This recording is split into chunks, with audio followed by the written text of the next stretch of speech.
Hello students, welcome to Step Up Academy. मैं अंजलि सिंह कुशवाहा और मैं हूं आपकी बायोलॉजी ट्यूटर। आज हम स्टार्ट करेंगे क्लास 11th के chapter number 5 that is morphology of flowering plants में कौन से टॉपिक को, फ्लावर को। तो इसके पहली वाली जो वीडियो थी वो था फ्लावर के लिए पार्ट 1 वीडियो। फ्लावर जो है वो एक बहुत बड़ा टॉपिक है, तो मैंने इसलिए उसको स्प्लिट करके उसके 2 पार्ट्स कर दिए। पहले वाला जो वीडियो था उसमें हमने कई सारी चीज़ें पढ़ी थी, रिवीजन करे तो हमने उसमें क्लासिफिकेशन ऑफ फ्लावर पढ़ा था। तो हमने सबसे पहले पढ़ा था ब्रैक्ट्स के बेसिस पे, देन सिमेट्री के बेसिस पे, then number of floral appendages के बेसिस पे, then position of floral appendages के बेसिस पे। तो ये हमने क्लासिफिकेशन पढ़े थे। फिर हमने फ्लावर के 2 पार्ट्स पढ़े थे और हमने इन्फ्लोरेसेंस देखा था। फिर हमने फ्लावर के 2 पार्ट्स पढ़े थे, क्या क्या, कैलिक्स और कोरोला, जो क्या होते हैं उसके एसेसरी पार्ट्स। और लास्ट में हमने देखा था एस्टिवेशन। अब आज की जो पार्ट 5 वीडियो लेक्चर नंबर 5 है और जिसका पार्ट 2 है, फ्लावर के लिए पार्ट 2 वीडियो जो है, इसमें हम क्या पढ़ने वाले हैं, इसमें हम पढ़ने वाले हैं about the reproductive structures of the flower, जो कि क्या होते थे, एंड्रोशियम एंड द गाइनोशियम। तो बिना देरी करे शुरू करते हैं और देखते हैं एंड्रोशियम। यहाँ पर सी इसके लिए लिखा है क्योंकि ए और बी, कैलिक्स एंड कोरोला, मैं आपको प्रीवियस वीडियोस में पढ़ा चुकी हूँ। अब यहाँ पे हम सी से स्टार्ट कर रहे हैं अपनी कहानी, that is the reproductive parts. और उसमें हम सबसे पहले पढ़ रहे हैं male part known as androecium. तो जैसे कि आपने देखा था, हर एक रॉल की एक यूनिट है। कैलिक्स की यूनिट थी सेपल, कोरोला की यूनिट थी पेटल, वैसे ही एंड्रोशियम की भी यूनिट होती है। तो एंड्रोशियम अपने आप में एक बड़ा स्ट्रक्चर है और वो स्मॉल स्ट्रक्चर्स जिससे मिलकर ये एंड्रोशियम बना है उनको हम लोग बोलते हैं स्टेमेंस। क्या बोलते हैं हम उन्हें, स्टेमेंस। तो it is composed of stamens. तो कई सारे स्टेमेंस मिल जाते हैं, तो it is known as now the male whorl known as androecium. तो जो हम अगर पूछूं मैं आपको कि एंड्रोशियम की यूनिट क्या होती है, तो आपका आंसर होना चाहिए स्टेमेंस। क्या होना चाहिए आपका आंसर, स्टेमेंस। तो stamen is the male part. अब स्टेमेन में क्या होता है, हर स्टेमेन में एक होता है फिलामेंट और एक होता है एंथर। तो स्टेमेन में ये पूरा क्या कहलाता है, ये पूरा कहलाता है आपका स्टेमेन। स्टेमेन, ये बात आप पहले भी देख चुके हैं। और इसमें जो ये टॉप मोस्ट बल्ज्ड पार्ट होता है, ये क्या कहलाता है, दिस इज द एंथर। ये क्या होता है, ANTHER, एंथर। एंड जो ये लॉन्ग स्टॉक है, this is known as filament. This is known as filament, है ना। तो stamen consist of a stalk which is known as filament and an anther, ऊपर का जो बल्ज्ड पार्ट होता है। Each anther usually is bilobed. हर एक एंथर कैसी होती है, अगर आप एंथर को जूम करके देखो तो एंथर का स्ट्रक्चर कुछ ऐसा होता है। 2 लोब होती हैं उसमें, first lobe and the second lobe. Bilobed होता है and each lobe has 2 chamber called pollen sac. तो ये जो लोब हैं, हर लोब को अगर मैं इसको यहाँ से कट कर दूं और मैं आपको दिखाऊं तो ये आपको ऐसा दिखेगा, देखो ऐसा कुछ दिखेगा। तो आपको ये दिख रही है फर्स्ट लोब और ये दिख रही है सेकंड लोब, और हर लोब के अंदर यहाँ पे 2 चैम्बर होते हैं जिन्हें हम लोग बोलते हैं पोलन सैक। क्या बोलते हैं, पोलन सैक। तो पोलन सैक वो स्ट्रक्चर है जिसके अंदर बनने वाले हैं pollen grains, and pollen grains होते हैं मेल गैमेटोफाइट। क्या होते हैं, मेल गैमेटोफाइट। मतलब कि वो स्ट्रक्चर है पोलन ग्रेन जिससे आगे चलकर बनेगा मेल गैमेट। इन बातों में बिल्कुल देखो कंफ्यूज नहीं होना होता है। गैमेटोफाइट अलग होता है, गैमेट अलग होता है। कभी भी नहीं बोलना है कि पोलन ग्रेन मेल गैमेट है, rather it is male gametophyte, उससे आगे चलकर गैमेट बनेंगे। This is the right concept, है ना। तो आपको क्या ध्यान रखना है, composed of stamen, represents the male reproductive organ, consist of stock and anther, ठीक है, filament and anther. Each anther कैसी होती है, बाइलोब्ड होता है, और हर एक लोब के अंदर कितने पोलन सैक होते हैं, हर एक लोब के अंदर 2 पोलन सैक होते हैं। पोलन सैक के अंदर क्या होता है, पोलन ग्रेन होता है। और जो लास्ट वाली बात है वो इंपॉर्टेंट हो गई, क्या लिखा है उस पे, a sterile stamen is called staminode. और जो स्टेराइल स्टेमेन है, स्टेराइल स्टेमेन का मतलब क्या है, जो पोलन ग्रेन प्रोड्यूस नहीं कर पा रही है, जो गैमेट्स का प्रोडक्शन नहीं कर पा रही है, अल्टीमेटली फर्टिलाइजेशन नहीं कर पा रही है और सेक्सुअल रिप्रोडक्शन नहीं कर पा रहे हैं। तो एक स्टेराइल एंथर को आप क्या बोलते हो, स्टेराइल स्टेमेन को आप बोलते हो स्टेमिनोड। क्या बोलते हो, स्टेमिनोड। तो अगर आपसे किसी ने पूछा कि बताइए व्हाट इज स्टेमिनोड, तो आप बोल दोगे क्या होता है, एक वो स्टेराइल एंथर, स्टेराइल स्टेमेन होता है, ऐसा फीमेल पार्ट जो क्या नहीं कर पा रहा है, जो पोलन ग्रेन को प्रोड्यूस नहीं कर पा रहा है, तो इसलिए वो कहलाता है स्टेमिनोड। ठीक है, तो this is some points about androecium. और देखते हैं आगे कुछ एंड्रोशियम के बारे में। When stamens are attached to petal, अब देखो आप पढ़ चुके हो पेटल्स और सेपल्स, मतलब कैलिक्स और कोरोला आपने पढ़ लिया है। तो अब क्या होगा, ये जो रिप्रोडक्टिव ऑर्गन्स है कहीं ना कहीं इन दोनों जो एसेसरी पार्ट्स हैं उनसे अटैच होंगे ना। तो अगर एंड्रोशियम जो है या फिर स्टेमिन जो है वो अटैच है पेटल से, अगर रोल्स की बात करें तो कौन किससे अटैच है, स्टेमिन का रोल एंड्रोशियम, पेटल का रोल कोरोला। अगर एंड्रोशियम और कोरोला फ्यूज है या फिर स्टेमिन और पेटल फ्यूज हैं, तो this condition is known as epipetalous condition. क्या बोलते हैं इस कंडीशन को हम लोग, एपिपेटालस, और इसका एग्जाम्पल होता है ब्रिंजल।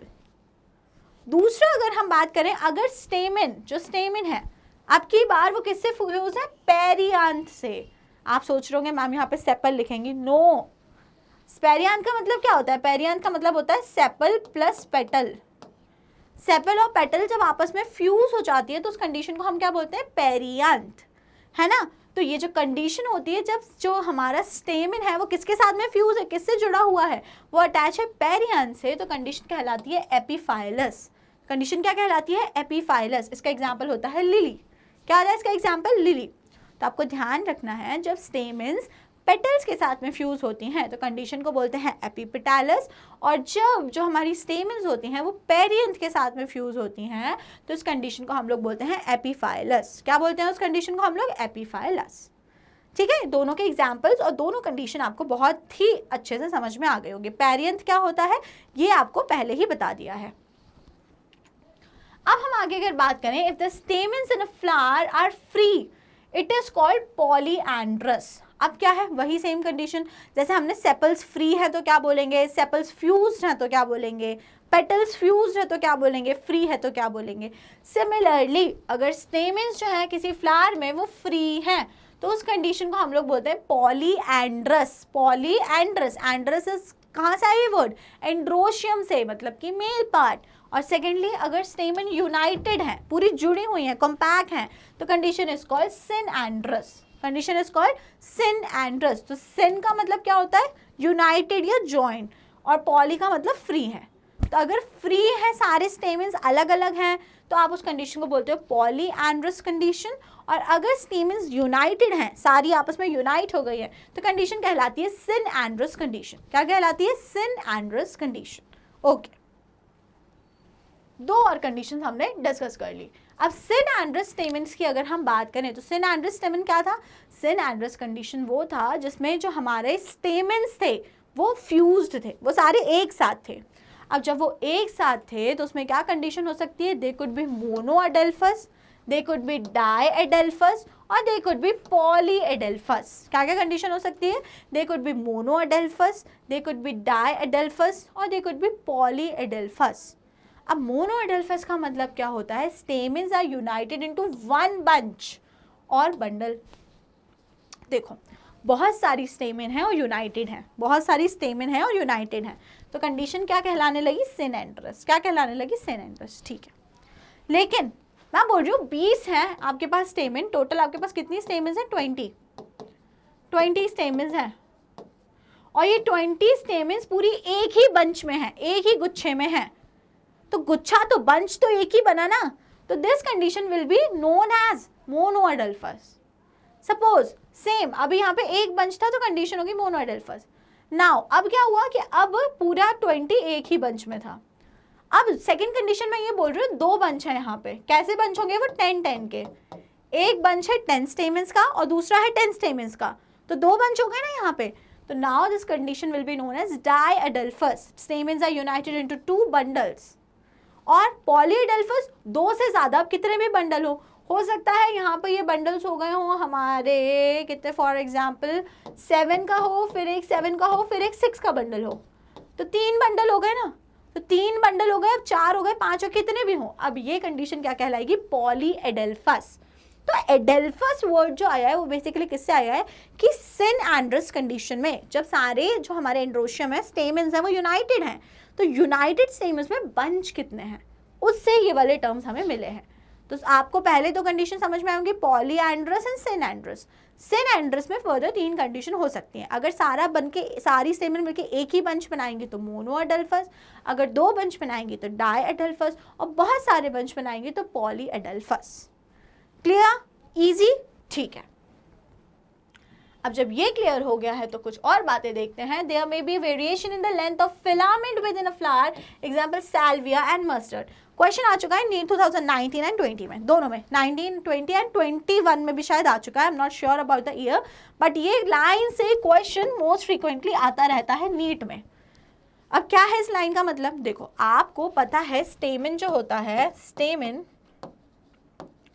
उसके कितने पार्ट होते हैं? उसके 2 पार्ट होते हैं। पहला उसका पार्ट होता है एंथर, जो ऊपर का बल्ज्ड पार्ट होता है, और दूसरा उसका पार्ट होता है फिलामेंट, जो नीचे लंबी सी स्टॉक होती है। अब आपकी इमेजिनेशन में आप ऐसा सोचते होंगे कि एक फ्लावर है, उसके अंदर सारे इतने ये 5 अगर एंथर हैं तो ये 5 एंथर ऑलमोस्ट सेम साइज के होंगे, और यहाँ पे ऊपर उसमें एंड्रोशियम ये एंथर प्रेजेंट होगा, ऐसा होगा। लेकिन, और होता भी ऐसे ही है, लेकिन कुछ फ्लावर्स ऐसे हैं जिनमें क्या होता है, जिनमें ये फिलामेंट की जो लेंथ है ना वो सेम नहीं होती। एक ही फ्लावर के अंदर आपको फिलामेंट की अलग अलग लेंथ देखने को मिल जाएगी। तो जब एक ही फ्लावर में आपको फिलामेंट की अलग अलग लेंथ देखने को मिल जाती है तो ये वाला इसका एक्सेप्शन है, और आपको इसमें याद रखना है सैल्विया एंड मस्टर्ड। तो इसका एग्जाम्पल क्या है? सैल्विया एंड मस्टर्ड। तो जानने और समझने और याद रखने की बात यह है कि ऐसा कुछ थंब रूल नहीं बनाना है कि फिलामेंट की लेंथ सेम ही रहेगी। फिलामेंट की लेंथ वेरी कर सकती है, और एक ही फ्लावर के अंदर वेरी कर सकती है। और इसका एग्जाम्पल क्या है? उसका एग्जाम्पल है सैल्विया एंड मस्टर्ड। क्या एग्जाम्पल है? सैल्विया एंड मस्टर्ड। ओके, ठीक है। तो ये था सब कुछ अबाउट एंड्रोशियम। किसके बारे में था? सब कुछ अबाउट एंड्रोशियम। और अब हम पढ़ते हैं the fourth and the last whorl of a flower, that is gynoecium. तो गाइनोशियम कौन सा पार्ट हुआ? फीमेल पार्ट, है ना। तो गाइनोशियम फीमेल पार्ट है। तो जैसे अभी तक 3 रोल्स पढ़े, तीनों की यूनिट पढ़ी, अब हम बात कर रहे हैं चौथे रोल की, तो इसकी भी कोई यूनिट होगी। तो यूनिट या फिर यूनिट ऑफ कौन सा whorl? Gynoecium is known as pistil और कार्पल। इसको हम क्या बोलते हैं? पिस्टल और कार्पल। तो वहाँ पर जैसे स्टेमन था, उसके पहले पेटल और सेपल था, गाइनोशियम में यूनिट को बोला जाता है पिस्टल या फिर कार्पल। और पिस्टल और कार्पल की अगर हम बात करें तो कार्पल और पिस्टल के कितने पार्ट होते हैं? 3 पार्ट्स होते हैं। कितने होते हैं? 3 पार्ट्स। तो गाइनोशियम क्या हो गया? गाइनोशियम हो गया ग्रुप ऑफ मैनी पिस्टल्स। एक भी हो सकती है पिस्टल, कई सारी भी हो सकती हैं, है ना। तो कई सारी हैं तो हम पूरा सबको मिला के बोल देते हैं गाइनोशियम, और हर एक को क्या बोलते हैं? पिस्टल। अब जो ये पिस्टल है इसके होते हैं 3 पार्ट। कुछ ऐसा होता है स्ट्रक्चर, ये वाला जो आप डायग्राम है बहुत दिन से देख रहे होगे, पता नहीं बहुत दिन से देख रहे हो, जब एंजियोस्पर्म्स पढ़ाए होगे तब तो डेफिनेटली देखा होगा, है ना। तो यहाँ पे आप देख पा रहे हो अगर, तो 3 पार्ट्स होते हैं कार्पल के। पहला होता है स्टिग्मा। पहला कौन सा पार्ट होता है? स्टिग्मा। तो stigma is this, the flattened part. ये जो ऊपर एक फ्लैट पार्ट आपको दिख रहा है ना, this is the stigma. It is usually the tip of the style and is the receptor surface for pollen grain. तो ये जो ऊपर फ्लैट है, इस पे आके कौन लैंड होते हैं? इस पे आके pollen grains, male female part है तो इसमें यहाँ पे मेल गैमेटोफाइट पोलन ग्रेन्स आके लैंड होते हैं। ठीक है, ये तो हो गया स्टिग्मा। सेकेंड हम बात करते हैं, सेकेंड क्या बात करें? सेकेंड बात करते हैं style and the ovary. First part हो गया stigma, second part is the style and third is the ovary. तो ये जो गर्दन टाइप की बनाई है ना मैंने, दिस इज द स्टाइल, जिसके अंदर से पोलन ट्यूब जाएगा, और ये क्या हो गया? स्टिग्मा। और लास्ट में ऐसा एक बल्ज्ड पोर्शन होता है जिसको हम लोग बोलते हैं ओवरी। क्या बोलते हैं जिसको हम लोग? ओवरी। तो ovary, it is the enlarged basal part on which the style lies. Each ovary bears one or more ovules attached to the flat cushion-like placenta. अब ये जो स्ट्रक्चर है गोल गोल, अच्छा अगर मैं इसको यहाँ से हटा के यहाँ ड्रॉ कर दूँ ताकि थोड़ा बड़ा डायग्राम बन पाए, ये क्या हो गया? Stigma, this is the style and this is the ovary. तो ओवरी के अंदर क्या प्रेजेंट होते हैं? ओवरी के अंदर प्रेजेंट होते हैं ओव्यूल्स। क्या प्रेजेंट होते हैं? ओव्यूल्स। और ओव्यूल्स और ओवरी किसके थ्रू अटैच रहते हैं? They are attach through placenta. They are attach through placenta. तो each ovary bear one or more ovule attach to a flat cushion like placenta. तो यहाँ पे अंदर स्ट्रक्चर होता है जिसे हम बोलते हैं प्लेसेंटा, जिससे अटैच होते हैं ये ओव्यूल्स। तो क्या पार्ट्स हो गए पिस्टल के 3 पार्ट्स हो गए। फर्स्ट कौन सा हो गया, फर्स्ट हो गया स्टिग्मा, सेकंड कौन सा हो गया style, and third is the ovary. Ovary के अंदर क्या याद रखना है, ओवरी के अंदर प्रेजेंट होते हैं ओव्यूल्स, जो किससे अटैच्ड होते हैं, that are attached with the placenta, जो कि प्लेसेंटा से अटैच्ड होते हैं। ओके ठीक है, तो आपने अभी समझ लिए पार्ट्स ऑफ द क्या, पार्ट्स ऑफ द पिस्टल। अब अगर हम बात करें तो polycarpellary pistils, pistil with many carpels are 2 type. तो पॉलीकार्पिलरी का क्या मतलब होता है, ऐसी पिस्टल जिसमें बहुत सारे कार्पल्स हों, बहुत सारे फीमेल पार्ट हों, बहुत सारे, एक नहीं है आपकी बार पिस्टल, बहुत सारे हैं। तो जब बहुत सारे हैं तो कंडीशन को क्या कहते हैं, पॉलीकार्पिलरी। और जब पॉलीकार्पिलरी है तो वो क्या, वही दो फिर से कंडीशन, या तो सारे फ्री हो सकते हैं अलग अलग, और वो सारे फ्यूज हो सकते हैं, है ना। तो या तो फ्री या तो फ्यूज, 2 कंडीशन हो सकती है। अब अगर हम बात करें सबसे पहले कि सारे अगर फ्री हैं तो कंडीशन कहलाती है एपोकार्पस। क्या कहलाती है, एपोकार्पस। वहाँ पे क्या कहला रही थी मेल में, पॉलीएंड्रस। और अगर सारे के सारे फ्यूज हैं तो कंडीशन क्या कहलाती है, सिनकार्पस। मेल्स में कहलाता था सिनएंड्रस। क्या कहलाता था, सिनएंड्रस। तो बस अगर बहुत सारी हैं पिस्टल्स तो वो फ्री भी हो सकते हैं, फ्यूज भी। फ्री का मतलब अलग अलग और फ्यूज का मतलब एक साथ। तो फ्री है तो कंडीशन होती है एपोकार्पस, और अगर फ्यूज है तो कंडीशन होती है सिनकार्पस। एपोकार्पस के एग्जाम्पल में आपको ध्यान रखना है lotus and rose, and syncarpous के एग्जाम्पल में आपको ध्यान रखना है मस्टर्ड एंड टोमेटो। क्या क्या याद रखना है, mustard and tomato. Okay students, चलिए तो ये वाला कंसेप्ट भी आपको बहुत ही अच्छे तरीके से क्लियर हो गया होगा। अब गायनोशियम के लास्ट टॉपिक को डिस्कस करते हैं जिसका नाम है placentation, and it is very important. Placentation school boards में बहुत ही इजीली पूछ लेते हैं क्योंकि थोड़ा सा डिफिकल्ट है ना। तो आपको नहीं लगेगा डिफिकल्ट क्योंकि आप मुझसे पढ़ रहे हो, है ना, इतना कॉन्फिडेंस है मुझे। तो अब देखते हैं प्लेसेंटेशन क्या होता है। तो प्लेसेंटेशन होता है arrangement of ovules in the on the placenta. अभी तक आप कई सारी चीज़ें देख रहे हो, फिर से एक बार रिविजन करें। लीव्स का अरेंजमेंट कहलाता है फाइलोटेक्सी, फ्लावर का अरेंजमेंट कहलाता है इनफ्लोरेसेंस, सेपल्स और पेटल्स का अरेंजमेंट कहलाता है एस्टिवेशन। तो वैसे ही ये जो ओवरी होती है, ये ओवरी जो होती है इसके अंदर क्या प्रेजेंट होता है, ओव्यूल। और क्या प्लेसेंटा किससे जुड़ा रहता है, ये वाइट वाइट जो मैं सॉलिड स्ट्रक्चर बना रही हूँ ये जुड़ा रहता है प्लेसेंटा से। तो ये ओव्यूल इस प्लेसेंटा पर किस तरीके से अरेंज है वो ही कहलाता है प्लेसेंटेशन। नाम से ही समझ में आ रहा होगा, प्लेसेंटेशन मतलब प्लेसेंटा से रिलेटेड है। और क्या प्लेसेंटा से जुड़े कौन रहते हैं, ओव्यूल्स। कौन जुड़े रहते हैं, ये क्या है, ये ओव्यूल है, ओव्यूल। और ये कौन है, ये प्लेसेंटा है, प्लेसेंटा है। तो आपको ध्यान रखना है कि प्लेसेंटेशन होता क्या है, simple, it is the arrangement of ovules on the placenta with in the ovary. और किसके अंदर हो रखा है, ये सब ओवरी के अंदर। तो कुछ नहीं है, अब की बार ओव्यूल्स का अरेंजमेंट किसके ऊपर, अब की बार ओव्यूल्स का अरेंजमेंट प्लेसेंटा के ऊपर, वो कहलाता है प्लेसेंटेशन।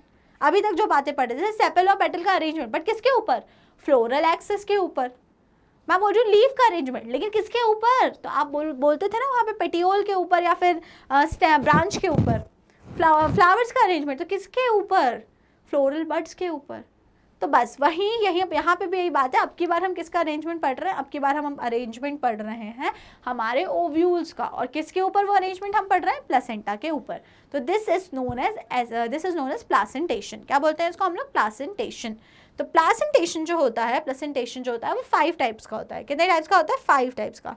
फर्स्ट होता है मार्जिनल, सेकेंड होता है एक्साइल, थर्ड होता है पेराइटल, फोर्थ होता है free central, and lastly basal. तो these are the 5 different types of placentation.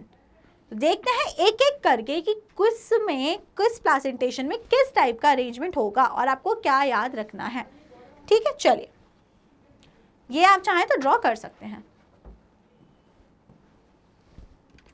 सबसे पहले बात करते हैं मार्जिनल की। तो मार्जिनल प्लेसेंटेशन में क्या होता है, here the placenta forms a ridge along the ventral suture of the ovary and the ovules are borne on this ridge forming 2 rows। अब देखो यहाँ पे क्या हो रहा है मार्जिनल में, उसका नाम ही है मार्जिनल, मतलब मार्जिन पे प्रेजेंट होगा। मार्जिन मतलब बॉर्डर पे। तो यहाँ पे क्या होता है, जो प्लेसेंटा होता है वो यहाँ पे एक लाइन रिज फॉर्मेशन कर लेता है। किसकी फॉर्मेशन कर लेता है, ओवरी के अंदर रिज की फॉर्मेशन। रिज समझ लो आप, एक बॉर्डर की फॉर्मेशन कर लेता है। और जब उसने एक बॉर्डर फॉर्म कर ली तो क्या होता है, सारे ओव्यूल्स आके उसके ऊपर अरेंज हो जाते हैं इस तरीके से। ये देखो, ये सारे ओव्यूल्स आए और उसके ऊपर अरेंज हो गए। इजी हो गया ना मार्जिनल। तो मार्जिनल में आपको क्या ध्यान रखना है, जो हमारा प्लासेंटा है उसने ओवरी के अंदर क्या बना ली, उसने ओवरी के अंदर एक रिज बना ली along the ventral suture of the ovary. Ovary के वेंट्रल वाले पार्ट पे उसने एक रिज बनाई और फिर क्या हुआ, उस रिज के ऊपर ओव्यूल्स डेवलप हो गए। उस रिज के ऊपर क्या हुआ, ओव्यूल्स डेवलप हो गए। और आप एग्जाम्पल तो इतना कभी भूलोगे ही नहीं, मटर, peas, peas is the example. अभी विंटर्स का जब सीजन आएगा तो हर चीज में मटर मिलेगी आपको, आलू मटर, गोभी मटर, पनीर मटर, सब कुछ, हर चीज़ में मटर रहेगी। तो बस ये तो आप कभी नहीं भूलोगे और आप इस अरेंजमेंट से बहुत इजीली याद रख लोगे मार्जिनल प्लेसेंटेशन। ठीक है, ओके। अगला प्लेसेंटेशन देखते हैं, एक्साइल। एक्साइल प्लेसेंटेशन में क्या होता है, here the placenta is axial and the ovules are attached to it in a multilocular ovary. अब देखो, सबसे पहली बात तो ये मल्टीलोक्यूलर ओवरी का मतलब क्या है, सुनो मेरी बात ध्यान से। ओवरी के अंदर की जो खाली जगह होती है इसको हम लोग बोलते हैं लोक्यूल। मतलब बेसिकली अगर मैं लोक्यूल को लिखूं तो मैं इसको ये लिख सकती हूँ, ओवेरियन कैविटी। क्या लिख सकती हूँ मैं इसको, ओवेरियन कैविटी। तो मतलब ओवरी के अंदर की कैविटी कहलाती है लोक्यूल। क्या कहलाती है, लोक्यूल। तो पहली चीज तो जो एक्साइल में आपको याद रखना है प्लेसेंटेशन में, कि ओवरी कैसी है, मल्टीलोक्यूलर। मतलब ओवरी के अंदर बहुत सारी कैविटी प्रेजेंट हैं, बहुत सारी कैविटी प्रेजेंट है। ठीक है, पहली बात समझ में आ गई। Here the placenta is axial. अब यहाँ पे प्लासेंटा कैसा है, एक्सियल पोजीशन पे है। कैसा है प्लासेंटा, एक्सियल पोजीशन पे है, एक्सिस पे है, एक्सियल पोजीशन पे। And the ovules are attached to it in a multilocular ovary. अब यहाँ पे प्लासेंटा वो जो है हमारा एक्सिस पे है और ये जो है उस पे ओव्यूल्स अटैच्ड है। ओके, समझ में आ गई बात। तो यहाँ पे हमारा प्लासेंटा कहाँ पे, उसके नाम से याद हो जाएगा कि एक्सियल प्लासेंटा है और उस पे ओव्यूल्स अरेंज्ड है।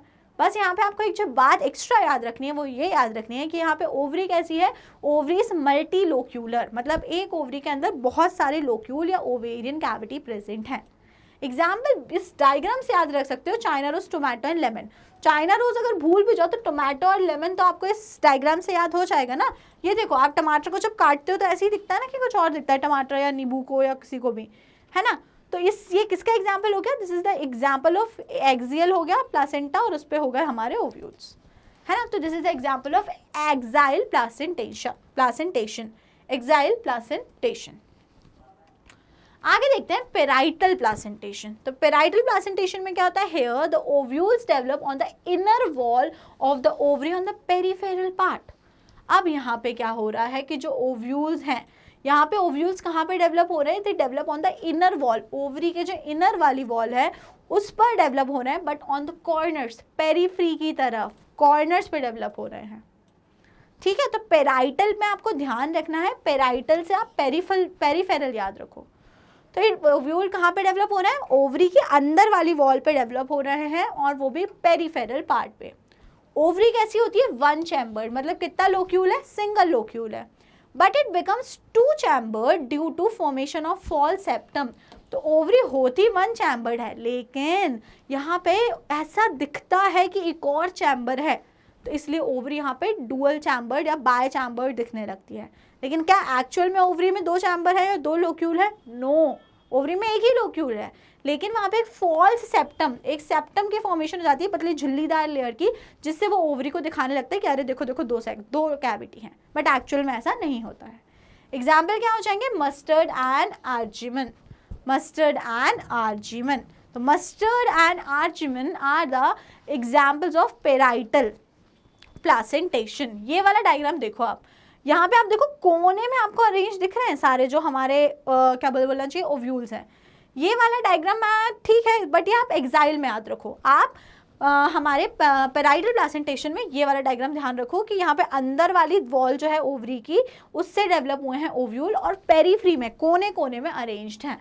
तो ये वाले डायग्राम से लो, इसको देख लो फिर से आप, ये वाले डायग्राम से आपको बहुत ही ईजिली समझ में आ रहा होगा। करेला वगैरह होता है इस टाइप का, देखा होगा आपने, है ना। ठीक है, तो क्लियर हो गया पेराइटल प्लासेंटेशन। अब कौन सा रह गया, तो 2 प्लासेंटेशन रह गए फ्री सेंट्रल। तो उसमें से आप बात करते हैं फ्री सेंट्रल की, तो here ovules are borne on the central axis and septa are absent. उसके नाम से ही समझ में आ रहा है कि ओव्यूल्स कहाँ पे डेवलप होंगे, सेंटर में। फ्री सेंट्रल, सेंटर में ओव्यूल्स डेवलप होंगे और यहाँ पे कोई भी सेप्टम वगैरह प्रेजेंट नहीं होता। जैसे पेराइटल में एक फॉल्स सेप्टम था ना, वैसे यहाँ पे कोई भी सेप्टम डेवलप नहीं होता और सारे ovules centre of the ovary में डेवलप हो जाएंगे, है ना। एग्जाम्पल क्या हो जाएगा, dianthus and primrose, dianthus and primrose. तो डायंथस और प्रिमरोज में आपको ध्यान रखना है कि जो हमारा ओव्यूल्स हैं वो सेंटर ऑफ द ओवरी में डेवलप हो जाएंगे। ओके, लास्ट में रह जाता है बेसल प्लासेंटेशन। तो बेसल प्लासेंटेशन अलग ही टाइप का दिखता है। Here placenta develops at the base of the ovary and a single ovule is attached to it. Generally जो आप पढ़ते हो फ्लावर, मोस्टली वो यही वाले पढ़ते हो जिसमें एक सिंगल ओव्यूल होता है। कितना, एक ओव्यूल। आपने अभी तक जो भी पढ़ा, आपने अभी तक एक्साइल पढ़ा, आपने और पढ़ा, क्या पढ़ा, पेराइटल पढ़ा, मार्जिनल पढ़ा, उसमें सब में बहुत सारे ओव्यूल्स थे, मल्टी ओव्यूलर था। लेकिन यहाँ पे एक ही ओव्यूल है और वो ओव्यूल कहाँ पे अटैच है, प्लासेंटा जो है वो ओवरी के, अगर suppose this is the ovary, ये ओवरी है, तो प्लासेंटा नीचे वाले साइड पे डेवलप हुआ है और नीचे वाले साइड पे डेवलप हुआ है और उस पर एक सिंगल ओव्यूल अटैच्ड है। इसीलिए हम इसे क्या बोल रहे हैं, बेसल। बेसल मतलब होता है नीचे वाला पार्ट, बेस वाला पार्ट। तो यहाँ पे प्लासेंटा कहाँ डेवलप हुआ है, बेसल, नीचे वाले पार्ट पे डेवलप हुआ है और उस पे है एक ओव्यूल अटैच। तो यहाँ पे कितना ओव्यूल है, सिंगल। कहाँ पे अटैच है, प्लासेंटा पे अटैच है। लेकिन प्लासेंटा कहाँ डेवलप हुआ है, बेसल, नीचे वाले पार्ट पे डेवलप हुआ है। ईजी है, नाम से आपको प्लासेंटेशन समझ में आ गए होंगे। तो होप सो आपको समझ आया होगा प्लासेंटेशन ईजिली। एग्जाम्पल देख लो बेसल के, sunflower and marigold. Okay students, तो दिस इज एवरीथिंग अबाउट, क्या पढ़ा हमने, gynoecium, placentation. After fertilisation the ovule develop into seed and the ovary mature into a fruit. अब क्या होगा, फर्टिलाइजेशन की जो प्रोसेस हो जाती है, मेल गैमेट और फीमेल गैमेट फ्यूज हो गए, तो होगा ये जो ओव्यूल्स होते हैं वो फर्टिलाइजेशन के बाद बन जाते हैं सीड और जो ओवरी होती है वो बन जाती है फ्रूट। ध्यान रहेगा, तो ओव्यूल्स अंदर थे ना, तो ओव्यूल्स क्या बन जाएंगे, सीड। आप तो गुआवा याद रखो, गुआवा में जो आप खाते हो ना, दैट इज द ओवरी। तो ओवरी क्या बन गई, फ्रूट, और जो अंदर सीड होते हैं वो क्या थे, वो थे ओव्यूल्स। ओके, तो ये किसकी कहानी है, ये फर्टिलाइजेशन के बाद की कहानी है। तो मतलब कि अब हमारा जो अगला टॉपिक होने वाला है वो क्या होने वाला है, फ्रूट एंड सीड। क्या होने वाला है अगला टॉपिक हमारा, फ्रूट एंड सीड। तो अभी हमने आज पढ़ के खत्म करा हमारा फ्लावर। तो फ्लावर को 2 पार्ट्स में पढ़ाया मैंने। आज की वीडियो में हमने कवर करी रिप्रोडक्टिव पार्ट। रिप्रोडक्टिव पार्ट में हमने एंड्रोशियम पढ़ा और गाइनोशियम पढ़ा और हमने क्या देखा, हमने देखा प्लासेंटेशन, जो कि एक इंपॉर्टेंट टॉपिक है। अब जो इसके बाद जो वीडियो आएगी उसमें हम पढ़ना स्टार्ट करेंगे द फ्रूट। ओके, हम फ्रूट के बारे में बाकी सारी चीज़ें पढ़ेंगे। तो अगर आपको वीडियो पसंद आई है तो वीडियो को जल्दी से कर दीजिएगा लाइक और स्टेप अप अकेडमी को कर लीजिएगा subscribe. Thank you and keep watching.